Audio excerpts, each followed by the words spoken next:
The number one struggle with any agent, if I found, is just consistency, right? They ride the roller coaster, they get a lot of deals, and except for your top producers that you have, they're consistent, animals that, you kind of just keep developing them based on what they have. But for the most part, it's just massive. They need consistency. And so we provide that structure. But then, I mean, there's a lot of pieces to it right now. So like right now, I've just kind of been talking a lot, like I mentioned earlier, we're seeing just a lot of resistance, right? So how do I help them overcome that?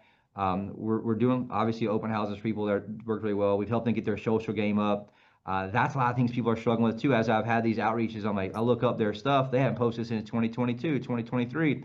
And Yep. I taught my team this on Tuesday, like 90% of buyers and sellers, once you call them as a lead, look you up immediately on Facebook. And so if you're a secret agent, or if you don't have anything on there that's inspiring or really shows that you're an expert in what you do, they're looking at somebody else, or their perception of you is already in a negative light where they don't see you as the expert. And so part of that, we just kind of broke down this kind of 2025 social media triangle where you have to have enough business stuff out there to show, look, I'm an expert at what I do. I'm very good at what I do. But then you see that a lot of the agents that post, they're like only business, right? And that just, you can tell it's not believable. It doesn't look genuine, doesn't look real.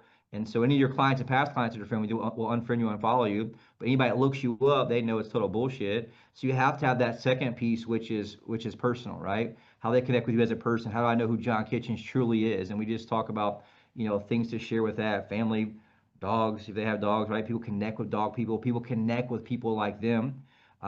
What about the lifestyle, like what type of things are you passionate about, what do you do in the community, those type of things make a big difference. Then obviously the third part of the triangle we taught and had was just about being an ambassador. And so we're in Myrtle Beach and we're like, hey, how are you an ambassador about Myrtle Beach, sharing things that you're doing that people are seeing and liking. For example, a lot of our clients are from up north, and so they're up north in Pittsburgh, right? Think about, man, I want to be at the beach and all this stuff. And so we kind of hit that part about it. We're just hitting all those, man. I mean, we're hitting all that stuff really because it's a very complex marketplace right now.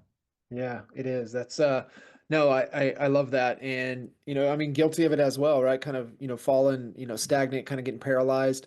For you, just even mentioning what Renee had pointed out earlier in the year, does a lot of your content come from that morning journaling, the morning reflection? Yeah, I mean, so it's just ask myself questions and get myself lessons. Man, I had one this morning I was going to share. I haven't had time to share it yet, but it's like it's so true. Like it just, yeah, I have so many lessons. I'll just show you like the one I just had. I mean, it's powerful to just look at, but it's like I screenshot it, so I was going to share it later. But it's just this is my lesson from the stack before. But it just says all the shit you're worried about and stressed about right now, you want to remember in a year or two. Quit worrying and stay focused on the solution. It's not emotional. It's just taking the right amount of action needed. You'll be fine, right? And you just look at it. So it's a matter of reframing the brain, going through that. But I made a decision just to start living out loud a little bit. I could be much better at it. But the second thing too is like after having children, I look at my social as a way for them to know who their dad is, right? And so Mm, many people just kind of live like this quiet desperation, or they're scared to post stuff out there, and like they have so many memories and options and things about their voice and things about who they are, they just let it die in their phone. And so like you've seen some of my stuff, we travel a lot, post some of that stuff with it, and at the end of every year, we there's a software and service that'll print all your best photos out for you, the most liked photos. It has an algorithm for it, and it'll print it and put it in a hardcover book and just send it to you. And so that's been my two ways looking at it. Number one, obviously attracting the right people, living out loud and just living from the front for my own team of people. But number two, my children knowing who I am as a father and as a man and as a businessman.